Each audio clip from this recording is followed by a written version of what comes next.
Testando, boa noite.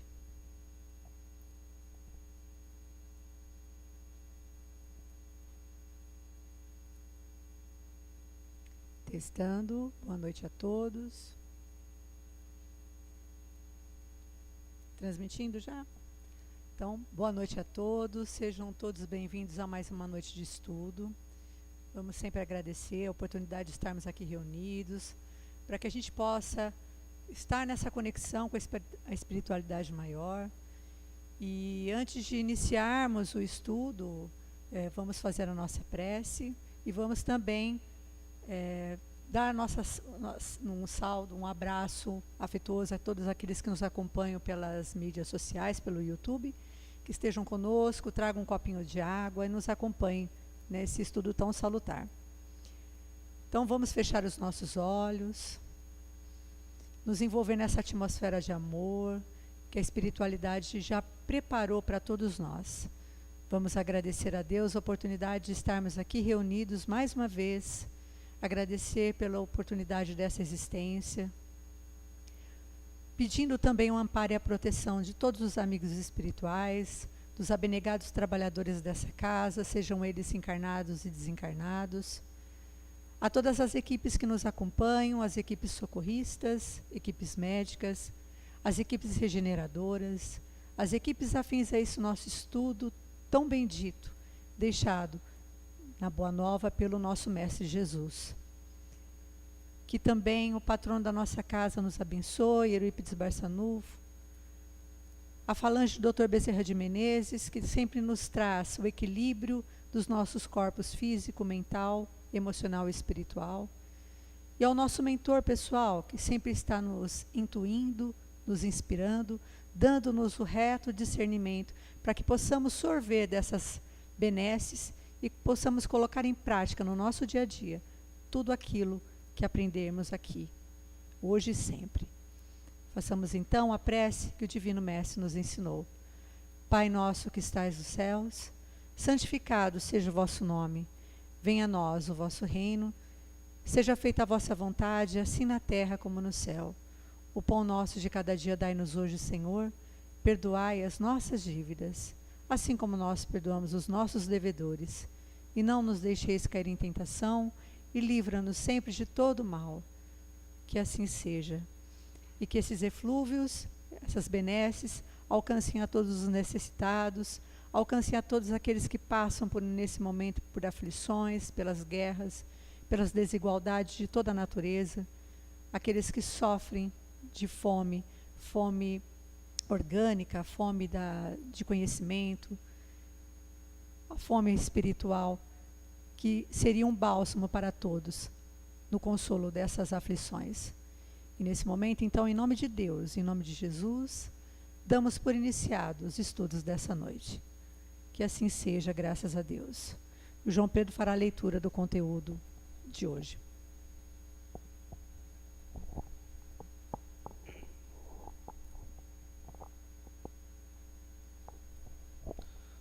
Boa noite a todos.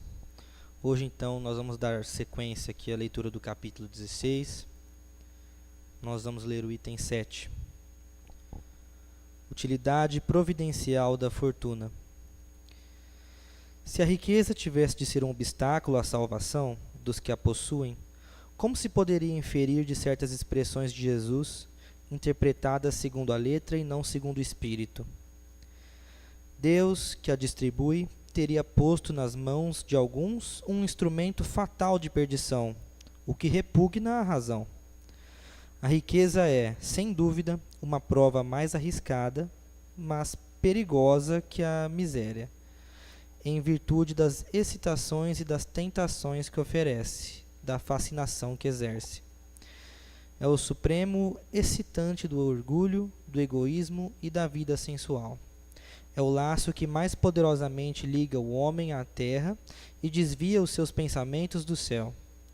Produz tamanha vertigem que vemos quase sempre os que passam da miséria à fortuna esquecerem-se rapidamente da sua antiga posição, bem como dos seus companheiros, dos que os ajudaram, tornando-se insensíveis, egoístas e fúteis.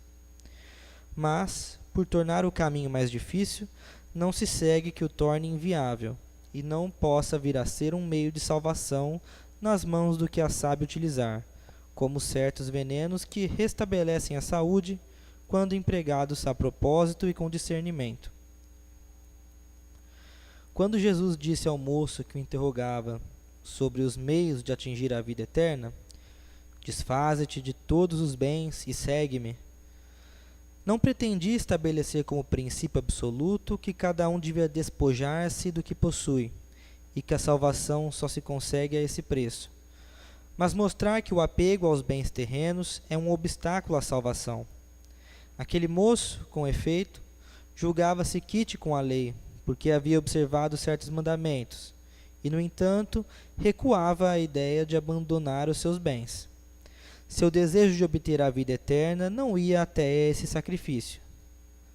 A proposição que Jesus lhe fazia era uma prova decisiva, para pôr às claras o fundo do seu pensamento. Ele podia, sem dúvida, ser um padrão de homem honesto, segundo o mundo.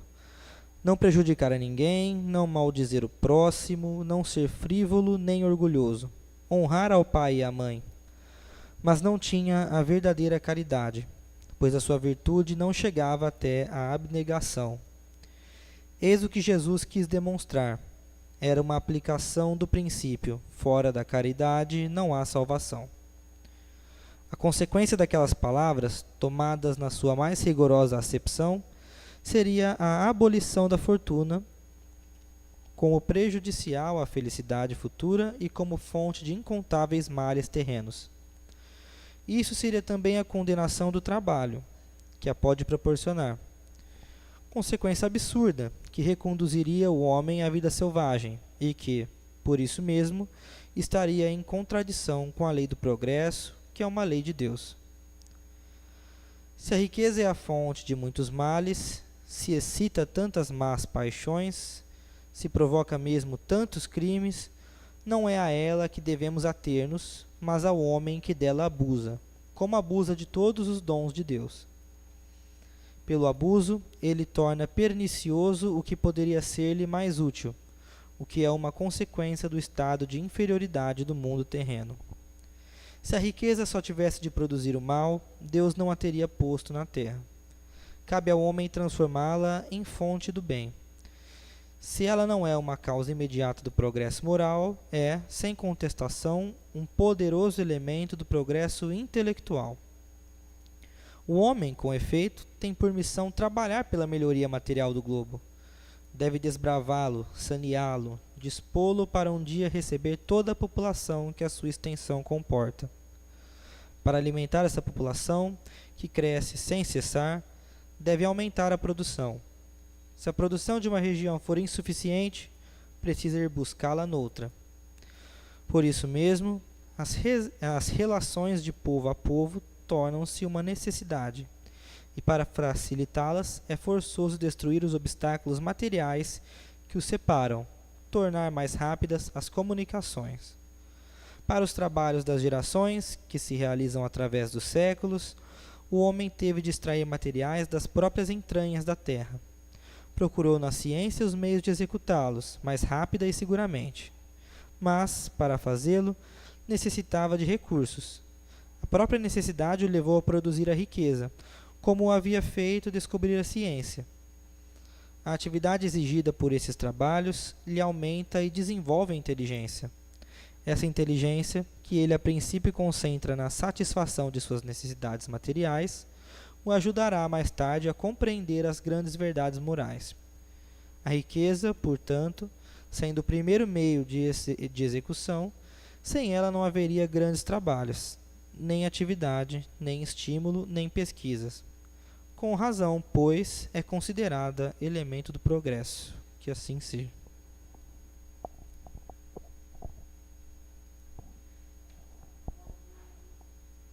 Obrigada, João Pedro. Ainda dando continuidade nesse capítulo, né? É um capítulo bastante intrigante, porque nos convoca à reflexão do que estamos fazendo aqui, de que tipo de instrumento estamos utilizando, fomos dotados e qual que é o nosso destino, onde queremos chegar e o que temos feito com esses recursos. No início do capítulo, servir a Deus e a Mamon, o João Pedro citou na leitura, falando sobre aquele jovem que procurou Jesus, e é tão significativo porque ele procura alegando que ele já era conhecedor das leis divinas e que ele já colocava todas em prática, que era louvável. Até o Marquinhos comentou, já é bastante o que ele fazia. Mas quando Jesus, conhecendo no seu íntimo o que ele era capaz ou não de fazer, como Jesus auscultava o íntimo das pessoas, ele não precisava fazer muitos interrogatórios, ele sabia a que vinha cada um. Ele questiona, então, para que você alcance o reino dos céus, largue tudo que você tem e me acompanhe. E ele disse, olha, eu já faço tudo, eu sigo as leis, mas ainda não estou preparado para abandonar tudo que eu tenho. A gente sabe que riqueza, no nosso mundo de hoje, eu fiz um apanhado bem geral, não entrei muito em detalhes, em muitas minúcias, porque aqui nos cabe entender essas disparidades, essas desigualdades, que sempre houveram, desde que o mundo é mundo. Sempre houve. Então, não é uma coisa de hoje. A gente vê desigualdades no nosso país, na nossa cidade, no mundo de uma forma geral. Mas como a gente pode estar minimizando isso? O que poderíamos fazer? Então, eu trouxe só um ponto para vocês entenderem sobre essa questão da distribuição. 1% da população global detém quase metade da riqueza do mundo. 1% da população global detém metade da riqueza do mundo. E a riqueza somada da demais metade, dos mais pobres em especiais, soma um pouco mais de 1% do total dessa riqueza. Olha que coisa grandeza, é um abismo, né? É grandioso essa diferença. Então, só para trocar em miúdos, como é a divisão dessa riqueza no mundo atual? 10% dos mais ricos controlam 76% dessas riquezas. 50% dos pobres, dos mais pobres, detêm 2%. E os outros 40% fica por conta da classe média. Então, essa é a distribuição. Aí, ouvindo algumas palestras, fazendo algumas pesquisas, o grande questionamento era, é possível a gente atenuar, fazer essa distribuição de forma igualitária? Não. Por quê? Deus seria injusto, então, de dar para algumas pessoas um potencial e para outras não? Só que para a gente entrar nesse tocante, é importante a gente lembrar um pouco de parábolas que nós falamos na semana passada. Mas se nós pegássemos toda a riqueza do mundo hoje, toda, e distribuíssemos de forma igualitária para cada habitante do planeta, todos nós seríamos muito pobres. Mas então como faríamos para fazer esse diferencial, fazer diferença no mundo? A gente estaria nos despojando do orgulho, do egoísmo, que ainda é o grande entrave da nossa vida. Algumas pessoas nascem em berços de ouro, nascem já com riquezas, trazem como herança de outras ancestralidades, riquezas que ela mesma não pode nem saber como foram originadas. Será que foram de formas legais? A gente conhece pela história que muitos detentores de riquezas, vamos falar assim, alguns séculos atrás, viviam da expoliação dos mais fracos.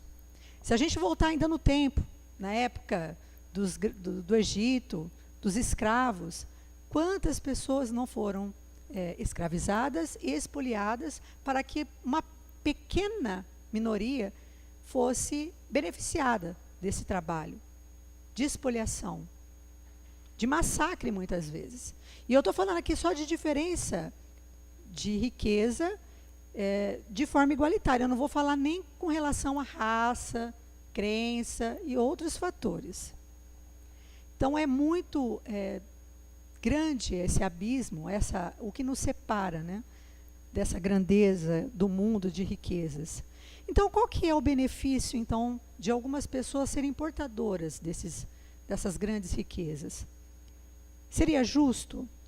Aí eu fui lá no Livro dos Espíritos para falar sobre igualdade, né? Lei da igualdade.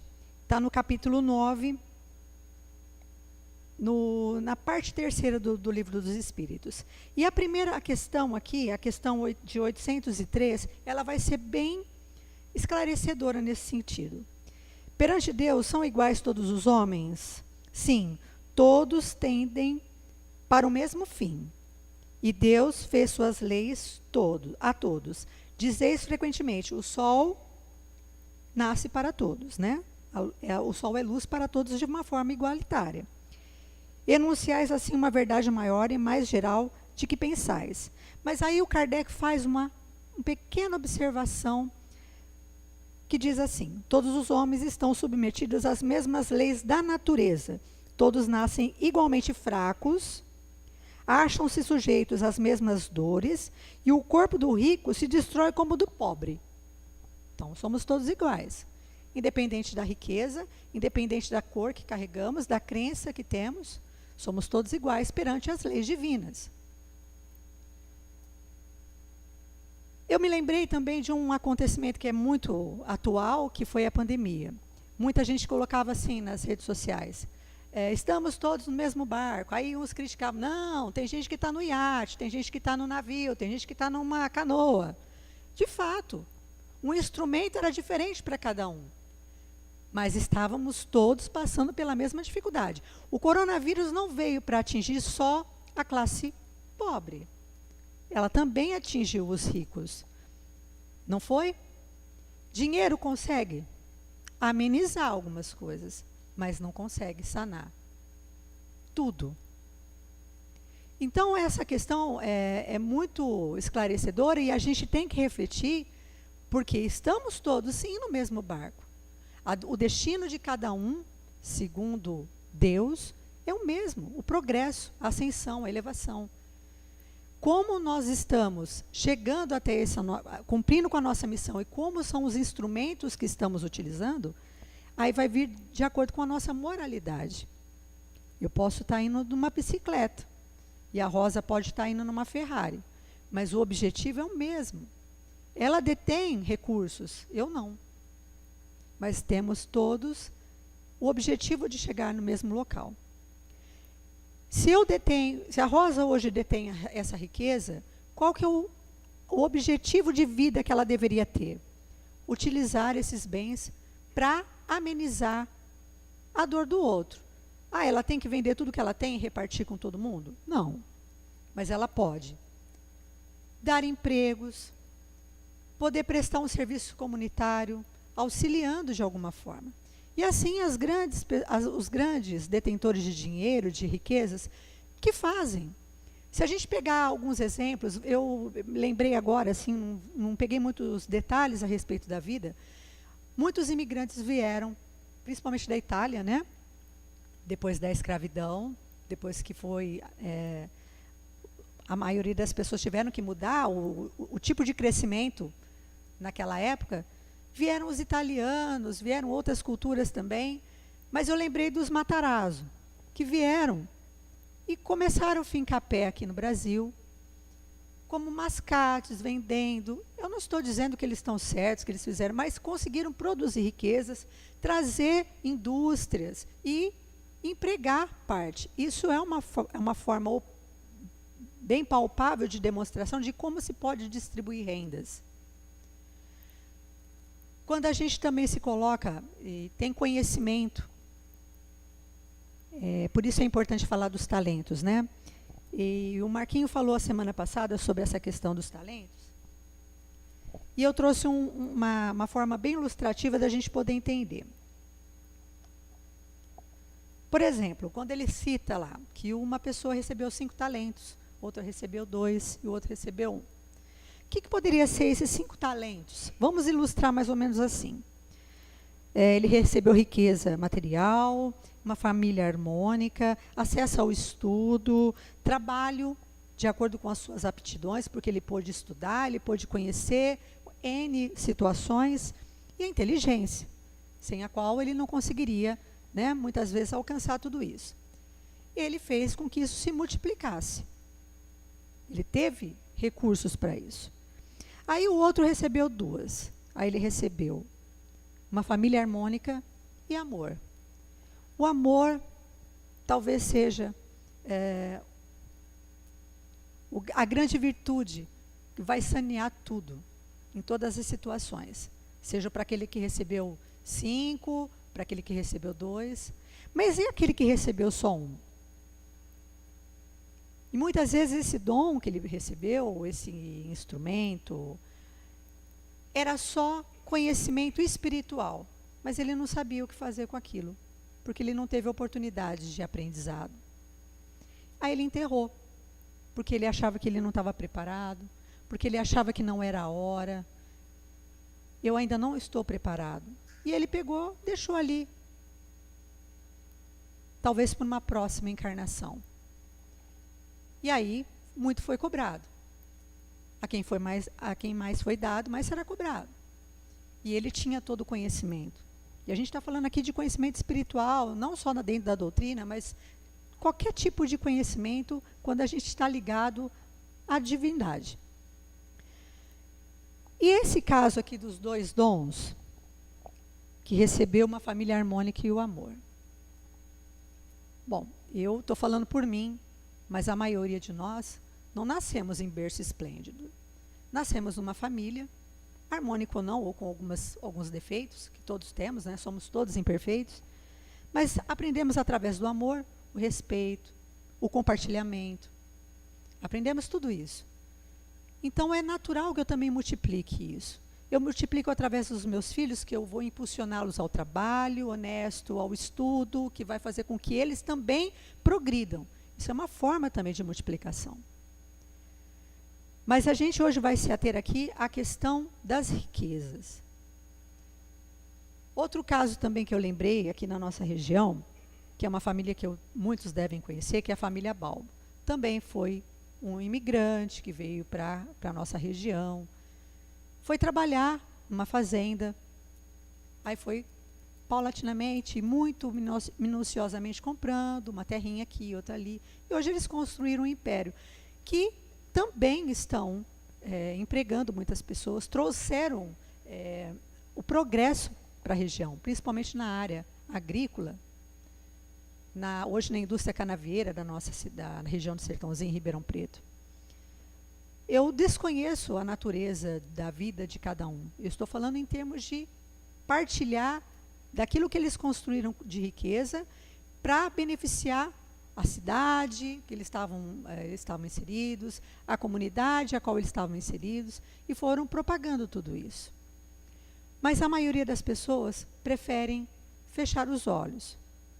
Se a gente olhar num panorama mundial, a gente vê, por exemplo, na região da África, quantas pessoas passam por uma miséria penosa.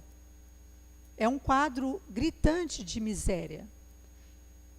Por que que a gente não vai ter essa igualdade no nosso mundo de hoje, no mundo de provas e expiações? Falei no início sobre o orgulho, sobre o egoísmo, sobre as nossas vaidades, né? Essa coisa muito arraigada ainda ao sensualismo, porque isso tudo fascina o homem. A riqueza, o poder fascina. E as pessoas ainda estão muito vinculadas a isso. Volto a dizer, se pegássemos toda a riqueza e distribuíssemos de forma igualitária, nós não tiraríamos, ninguém seria rico. A população inteira não ficaria rica. Seríamos uma multidão de pobres. Então a riqueza ela tem esse benefício. Trazer através das pessoas que são detentoras desse poder, o progresso. Mas desde que a pessoa não esteja tão ligada ao lado egoístico, de querer só para si. Talvez quando a gente entrar no mundo de regeneração, que é o mundo pela qual a gente está tentando, né, lutar e encontrar um caminho, nós vamos encontrar uma mente mais aberta para isso, para que a gente possa lutar em benefício da coletividade.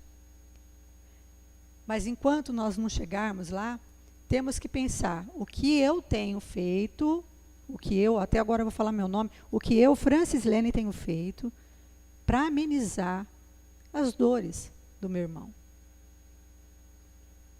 Caridade, né? Esse é a maior das nossas virtudes. Então, aí me veio também, nós estudamos no capítulo anterior, fora da caridade não há salvação. Eu vim para esse mundo, Deus me dotou de... Não nasci num berço, numa casa rica, mas eu tive inteligência, corri atrás da minha vida, dei oportunidade para os meus filhos, lutei. O que eu tenho feito? E o que nós temos feito para minimizar essas diferenças? É claro que a gente não pode se sentir culpado, mas podemos encontrar caminhos de cobrar dos governantes, da sociedade de uma forma geral. Isso, a importância de se fazer uma distribuição e conscientização de que todos nós temos direitos iguais. Mas para isso, temos que abrir mão desse nosso orgulho, desse nosso egoísmo, lutar por essas diferenças, né, essas disparidades, procurando sempre conscientizar as pessoas dos seus direitos, mas também cobrar daqueles que têm deveres para com os outros. Nós não vamos conseguir acordar essa população de 1% que detém 76% da grande riqueza do mundo. Mas nós podemos, através de atitudes simples, dar essa noção para os nossos filhos, para as próximas gerações, para que essa consciência chegue a cada um. Hoje, talvez seja um pouco mais difícil, mas amanhã, na somatória de todos, cada um fazendo a sua parte, nós conseguiremos, sim, minimizar. É possível minimizar, mas sempre cientes de que o mundo que estamos ainda é um mundo difícil de despertar em cada um os seus deveres. Então, para finalizar, porque nós vamos falar na próxima semana sobre essa questão dessas desigualdades. Né? Como eu disse, é impossível a gente distribuir toda essa riqueza e fazer com que haja uma igualdade, porque ainda é muito gritante, né, a diferença. Mas vamos nos colocar como esses instrumentos. Que tipo de instrumento nós estamos tendo e qual que vai ser o nosso objetivo, qual que vai ser o nosso destino. Se estamos todos no mesmo barco, mas com instrumentos diferentes, estamos navegando no mesmo rio, no mesmo mar, seja lá qual for, mas onde queremos chegar? Qual é o nosso objetivo? O que tenho feito? Então, é a pergunta que temos que fazer. E a riqueza, ela é importante sim, desde que bem empregada e compartilhada. Então, temos hoje a missão de esclarecer, despertar, mas fazendo aquela lição do micro que vai atingir o macro. E eu acredito sim que com o passar do tempo e nessa insistência nós faremos a diferença. Alguma pergunta? Vocês têm alguma dúvida? Ficou claro para vocês? Olha, é uma temática, eu vou ser muito franca, muito difícil de abordar, porque a gente teria que viver, bom, já em algum momento das nossas existências passamos já por essas provas, porque até no início fala que é muito mais fácil um camelo passar, né, pela agulha, que o Marquinhos explicou, que é uma corda, não se trata do animal em si, passar pelo buraco de uma agulha, do que um rico entrar no reino de Deus. Mas eu acredito que hoje as pessoas estão mais despertas também, e que nós estamos caminhando para um aprendizado coletivo, de entendimento, que vamos ser cumpridores, sim, dos nossos deveres. E assim a gente finaliza o nosso estudo dessa noite, deixando para vocês essa reflexão, para que a gente entenda que nós não estamos aqui por acaso, cada um tem o corpo físico que precisa, os recursos que necessita, e que estamos juntos para aprendermos juntos. Ok? Então, vamos passar agora para uma outra etapa do passe. Eu peço para que os nossos amigos médiuns venham aqui para frente. A Rosa hoje vai estar me substituindo aqui na coordenação do passe. E quero que vocês fiquem bem colocados, de forma confortável, para que a gente possa receber esses eflúvios de maneira... o Leonardo vai ao piano, por favor.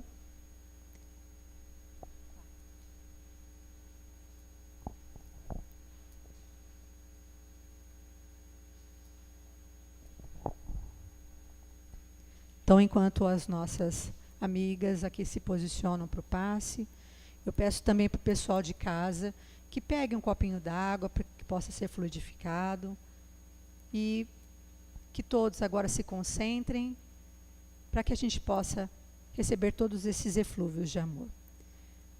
Deus, nosso Pai, que aqui está conosco, Jesus, nosso mestre e amigo,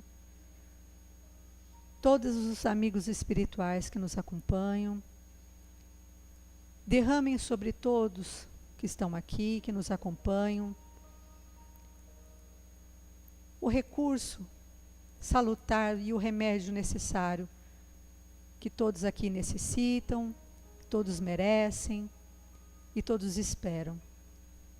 Que todas as dores sejam amenizadas, que todas as aflições sejam balsamizadas, que todos recebam de acordo com o seu merecimento.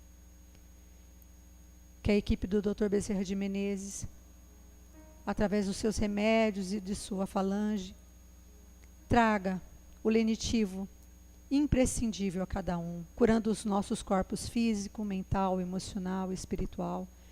Que cada célula, cada tecido, cada órgão e sistema sejam envolvidos nessa cura, nesse amor, e que nos encha de esperança e de paz. Que nesse momento todos se coloquem então em posição de receber esse remédio tão salutar que a espiritualidade nos dá em abundância e profusão. Que assim seja, graças a Deus.